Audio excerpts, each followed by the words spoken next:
Hey everybody, it's Tuesday and we're talking about, this is going to get a little dense in places because we're talking about greater video game marketing trends using the news that Dragon Age the Veilguard missed EA's expectations by half as of now. So the game came out in October, Halloween, basically.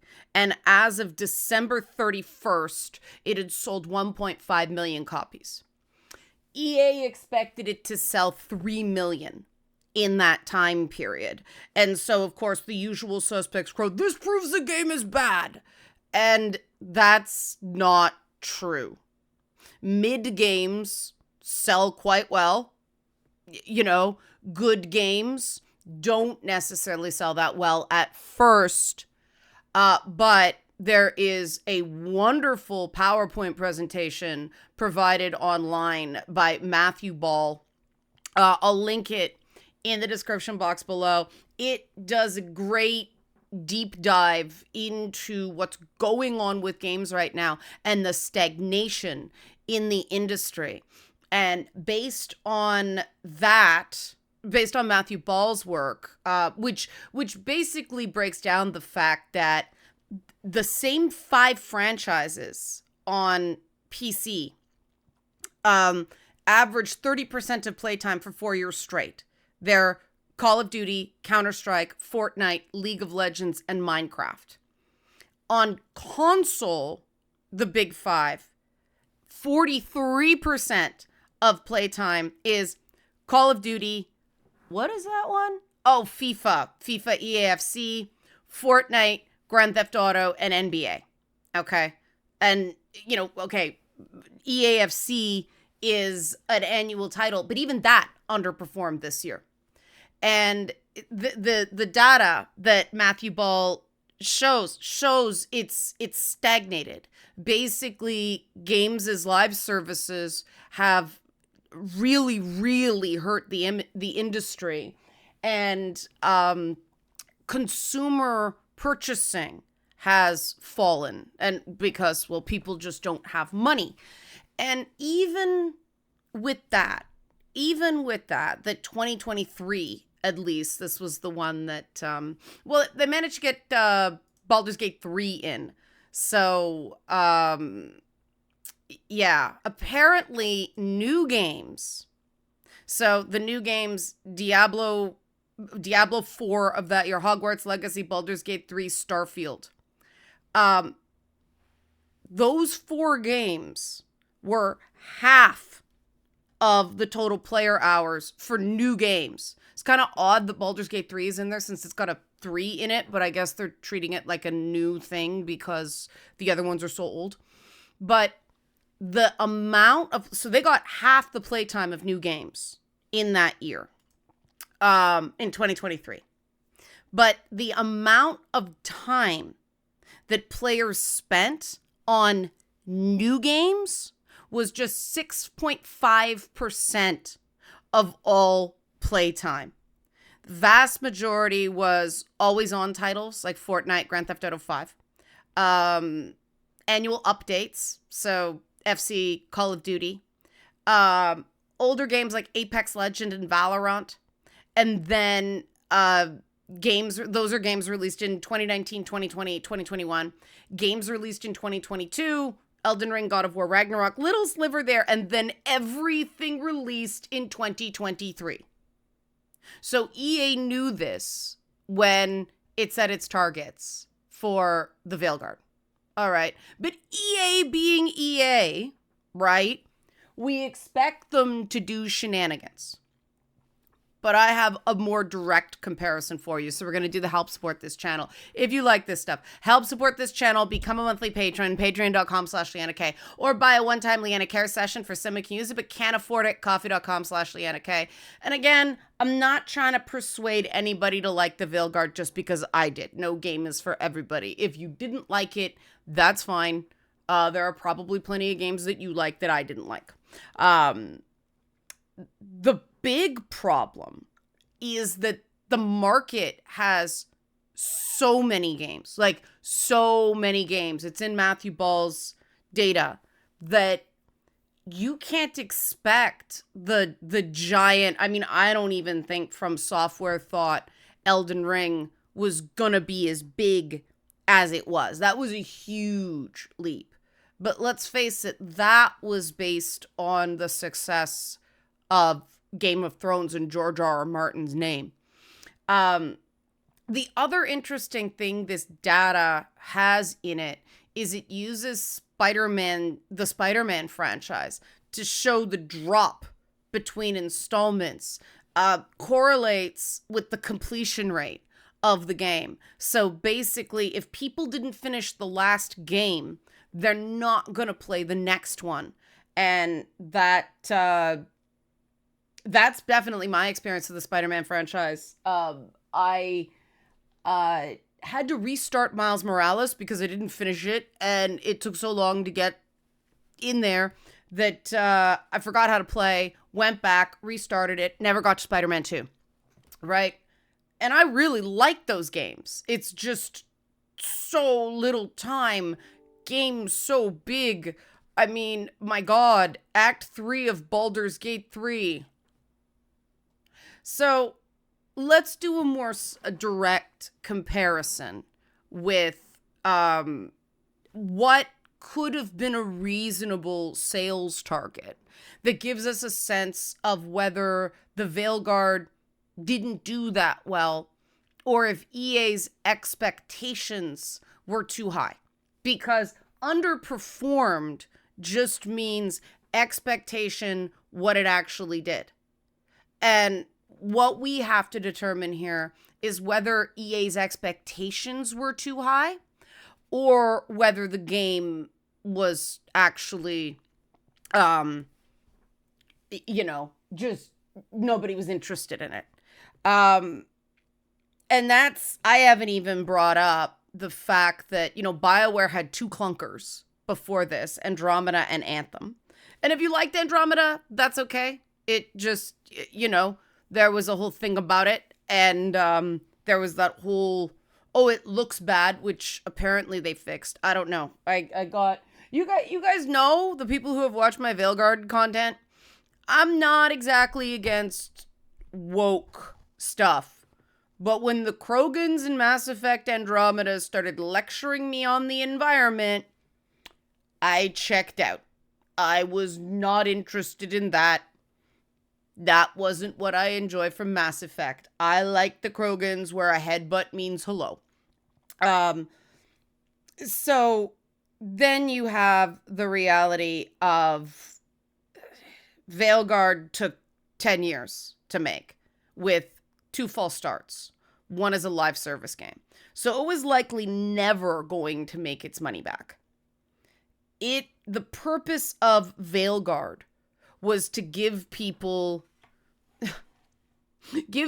proof that BioWare can still make a game that wasn't a hot mess at launch. And as far as I'm concerned, they succeeded with that. Veilguard was much more stable for me than The Witcher 3 had a game-breaking bug when it launched for me. Geralt stopped running. I had to stop playing the game for 3 weeks and wait for a patch. And yes, you play a game on PC at launch and that comes with territory, right? Cyberpunk, disastrous, right? What a mess. Not just bugs, bad menu designs, all that stuff. And then Baldur's Gate 3 was something of my ending. My first playthrough broke. Like, it was just black. The light sources didn't engage or something like that. Now, granted, that was before they even put in that, let's get together 6 months later ending, extended ending. Like, the game wasn't even finished when they released that. And so there is a bit of alchemy, so to speak, with this stuff. A disastrous launch does not necessarily... I know I didn't ask for a refund with Cyberpunk just because I wanted to give CDPR a chance to fix it, right? So the early launch data is based on hype. And Veilguard didn't exactly have a ton of hype going into it. The first trailer, everybody went, what are they doing? It looks like Valorant. The second one, okay, they showed gameplay. Everybody calmed down a little bit, but nothing they did pre-launch really gave people a sense that it was worth the risk. It was like, this is not, what is this? It doesn't look like any other Dragon Age game before. What exactly are we getting here? And then their marketing was giving the game primarily to friendlies who were unlikely to criticize anything about it, instead of actually doing what I would have done to market this game, is introduce the party characters, because that's the strength of the game. What people wanted to know after Inquisition, and I know a lot of people who are still playing Inquisition because they didn't play it or they didn't finish it because holy shit, getting out of the hinterlands. But the characters in Inquisition, some of them were great. But the overall quality was just not what we came to expect from Dragon Age games. There's been a steady drop in writing quality since Origins. I think everybody can agree that Origins, even though the engine was dated at the time, the story and the characters were excellent. Dragon Age 2 seems to have grown in fondness for people since the launch. It was a disappointment at launch because EA only gave them 18 months to turn that game around. And for 18 months, they did a pretty good job. Inquisition, I think, had 7 years. And it was a Skyrim ripoff. And that was the one where they got a lot of sales. That game sold about 7 million copies. 7 million copies all told. And based on that, EA thought that the Veilguard was going to sell 3 million in 3 months. Make it make sense, right? But maybe, The Last of Us 2 did that, right? I mean, The Last of Us 2 was, boom, came out like a rocket, and then sales, they stopped talking about the sales of that game after that first weekend. Yeah. And, if they ever make a Last of Us 3, I expect that it will be similar, that people will wait and see. They will wait for word of mouth, and 3 months is not enough time, especially with the economic realities, to let word of mouth trickle through so people can play it and tell their friends it's good. And the Veilguard wasn't assisted like Baldur's Gate 3 was from the multiplayer. I know a lot of people who them and their friends play Baldur's Gate 3 because of the multiplayer, but didn't play the Veilguard because, Baldur's Gate 3 was their first fantasy RPG and they bought it to play with their friends. So now, does that mean they should have put multiplayer in the Veilguard? No, they needed to have reasonable expectations. What EA should have cared about here is the long game. This was a reset. They want quality. They want people playing it and going, BioWare still knows how to tell a story, and BioWare still knows how to create goofy, lovable characters that, we start thinking they're a cliche, and then they peel back like an onion. And some people are going to go, yes, they did that. Other people are going to go, no, they didn't, because everybody goes in with a bias. But again, like I said, there's a very direct comparison that I think illustrates the problem with EA's 3 million target, and why I think 1.5 million at this point is pretty good based on what is reasonable for this market. And that's how Alan Wake 2 performed. Because Alan Wake 2 has a lot in common with Dragon Age the Veilguard, in that it was a large amount of time between, the first game, An American Nightmare, and then Alan Wake 2. But also, it was a very story and character-driven game by a studio that, Alan Wake 2 had something of a torture development. Remedy had to get the rights back. They sort of did it piecemeal.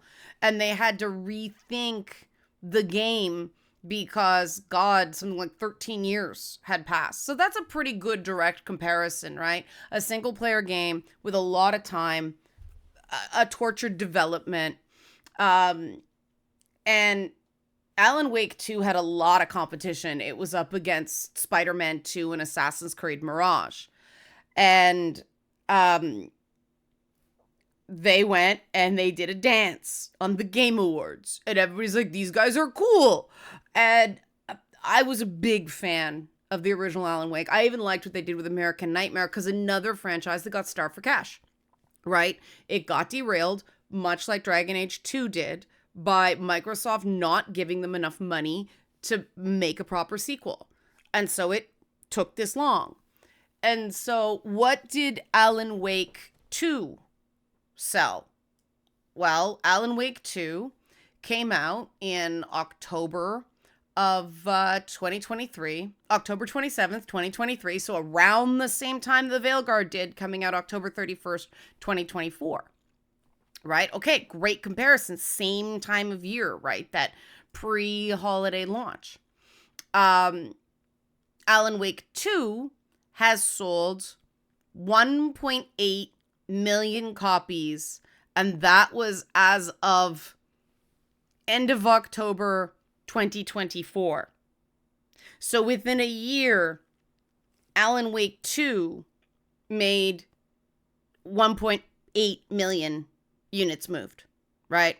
And Remedy said that part of the reason it hasn't made its money back as of that time. Now, DLC's come out since then, so they've gotten more cash. I bought the deluxe edition. I bought it all right. And I don't normally do that. I love Alan Wake.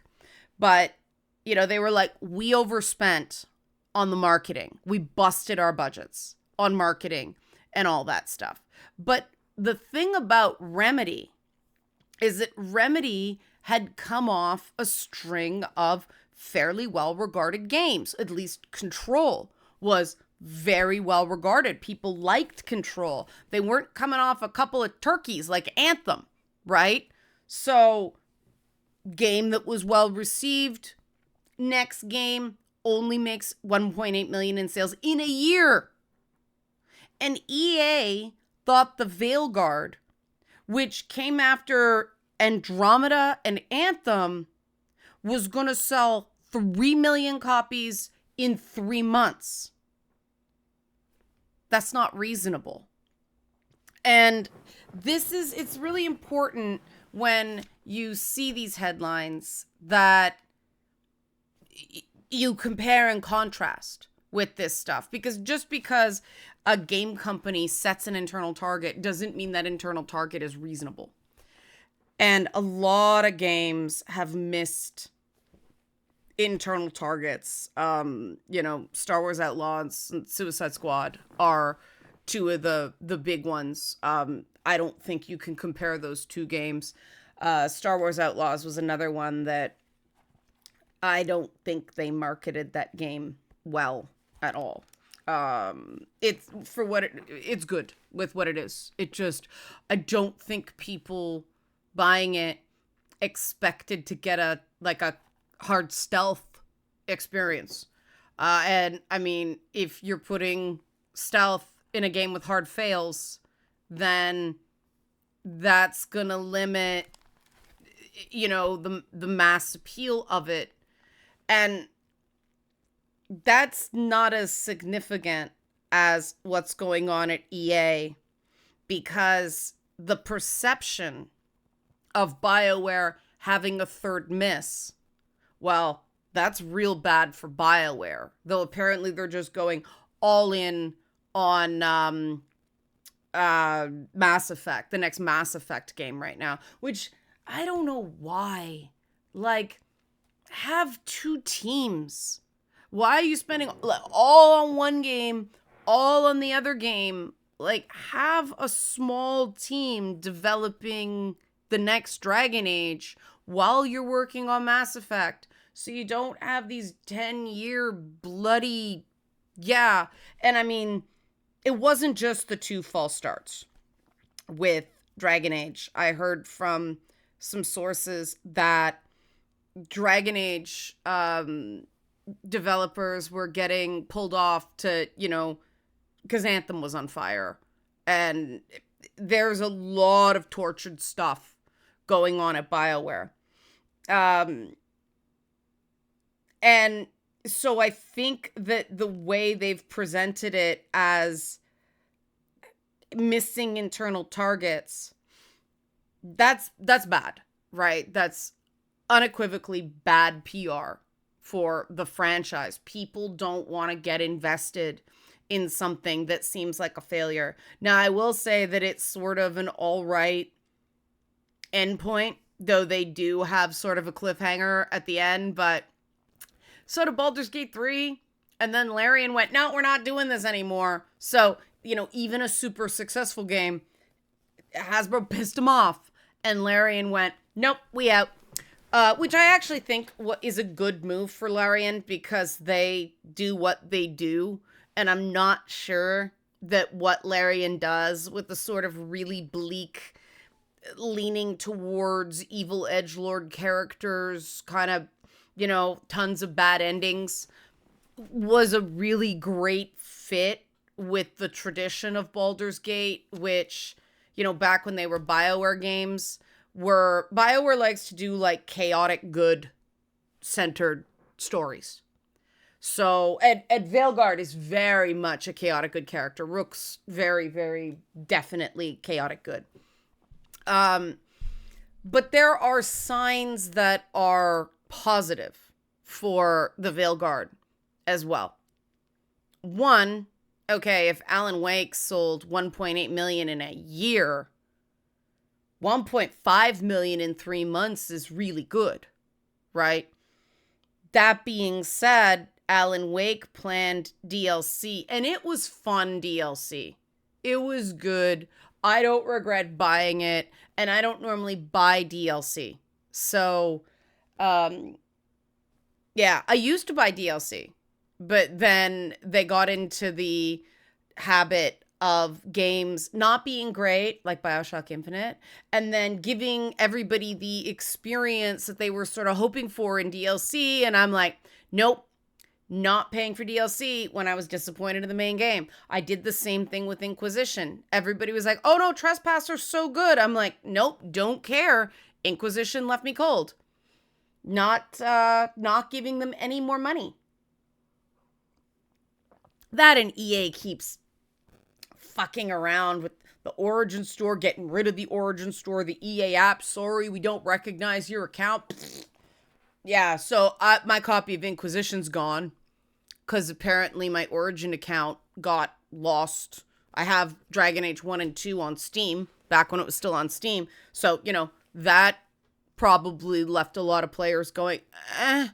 But I think the most interesting sign is that Corinne Bush, the head of Veilguard, game director, I think her title was, she left BioWare for an opportunity that she said was just too good to turn down. And she said it's continuing to be like CRPGs with great characters. People don't poach a game director when people don't think the game she made was very good. So that's a sign that someone really appreciates what she did. And to me, the achievement, unless you've worked in game dev, you have no idea how hard game dev is. The achievement there was getting that game out the door in a fairly polished state. There are rough bits, but I do agree with the patch notes that freaked everybody out that the game shipped pretty stable. Now, they did always say, much like, well, it's funny because God of War Ragnarok said there was no DLC planned, and then they dropped that DLC, which was fun.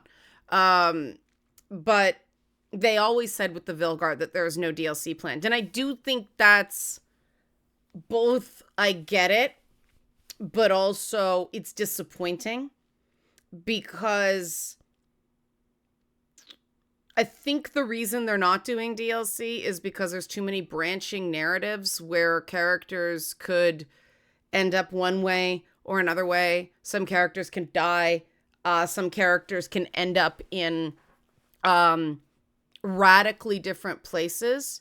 And so some of the most obvious DLC opportunities for that game are ones that won't exist, endings that won't exist in everyone's playthrough. And my thought is, yeah, okay, cool, but because there's this emphasis on stories, do similar to what Alan Wake did with, okay, this isn't BioWare canon, this is just someone telling a story with the stuff that we all want to see that was just sort of hinted at.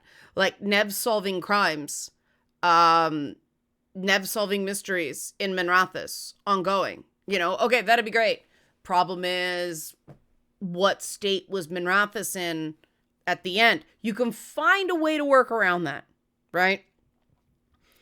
Other endings, like the fate of the Griffins, the fate of some other characters, there is some obvious DLC there, but it butts up against the fact that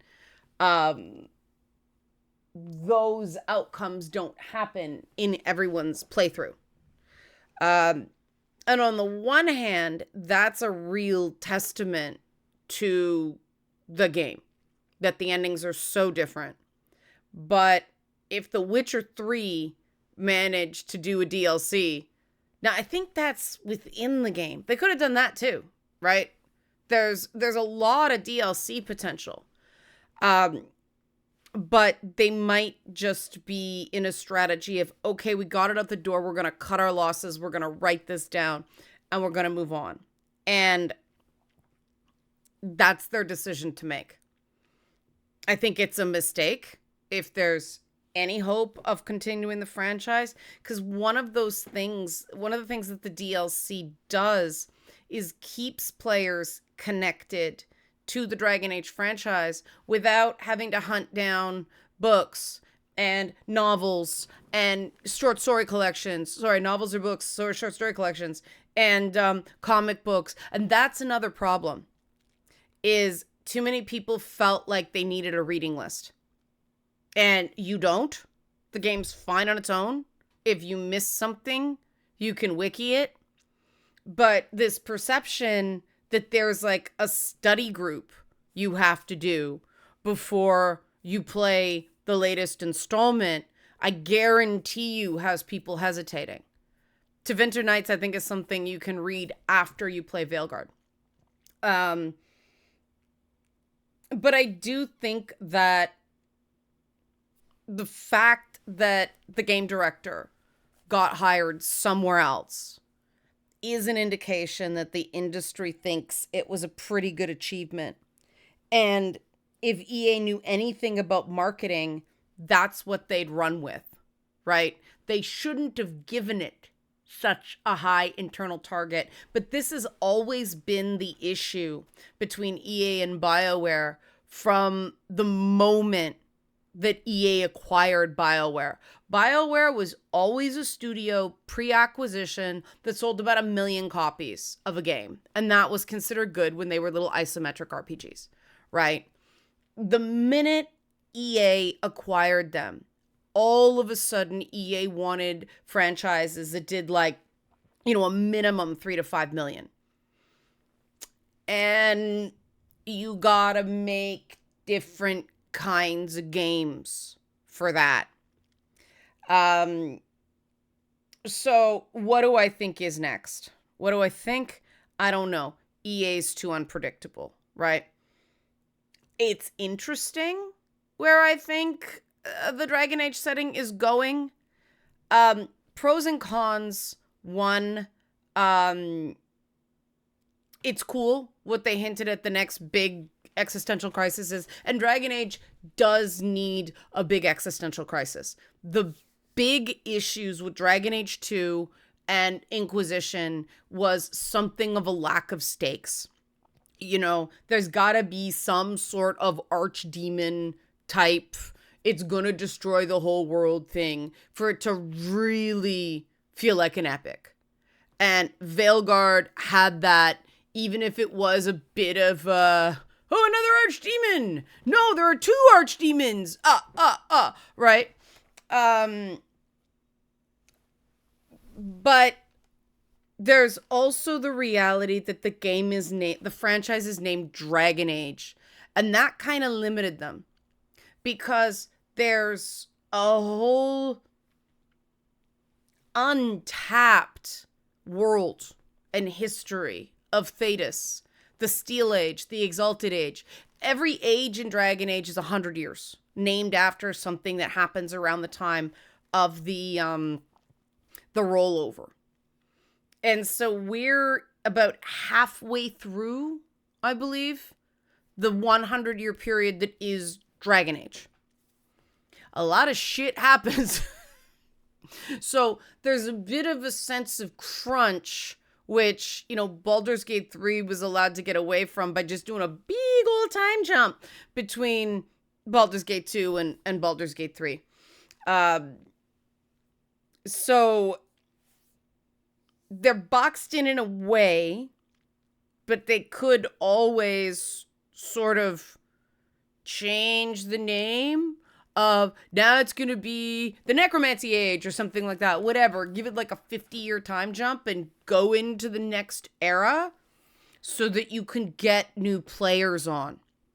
Because the reason that I took Alan Wake and compared it to Dragon Age the Veilguard, not only was that tortured development period over more than a decade, but also it was a direct sequel. So if you didn't know who Solus was from Inquisition, you weren't going to be as attached to him in the Veilguard, right? If you didn't know the original Alan Wake, it's going to be harder to connect what's going on in Alan Wake 2. Now, an action shooter that takes about, I don't know what, like 20 some odd hours to blow through the first game versus the time it takes to get through Inquisition, that is different.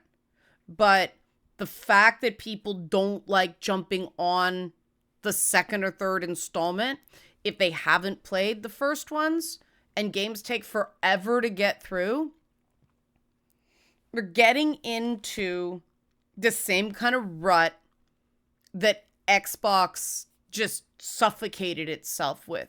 Sequels are easier to market. There's a existing player base, but it's diminishing returns. So it used to be that every sequel sold better. That's not happening anymore because these things are too fucking long. We need smaller games. Get creative on the graphics. Alan Wake 2 is a beautiful game. Veilguard's a beautiful game. And now I'm playing Trails in the Sky and not enjoying it any less, even though it's voxel art. So lower the budgets on these motherfuckers. Give us a nice 30-hour experience. I really enjoyed Assassin's Creed Mirage for that. But these things have just gotta cost less to make.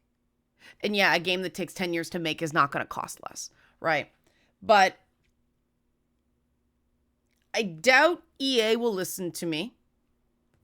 They always lost my appointments at E3. But I do think that what the goal should have been here was not a sales target. What the goal should have been is showing people BioWare can still make games. And it's woke. People have said that about every BioWare game since EA acquired it. Dragon Age was too gay. Origins was too gay, but also not gay enough.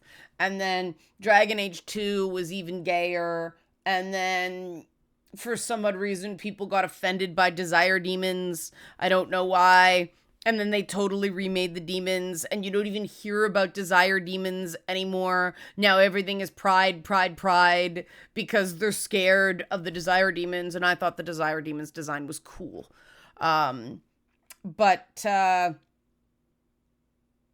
Yeah, we'll see what happens. But that was, 35 minutes to go EA'd.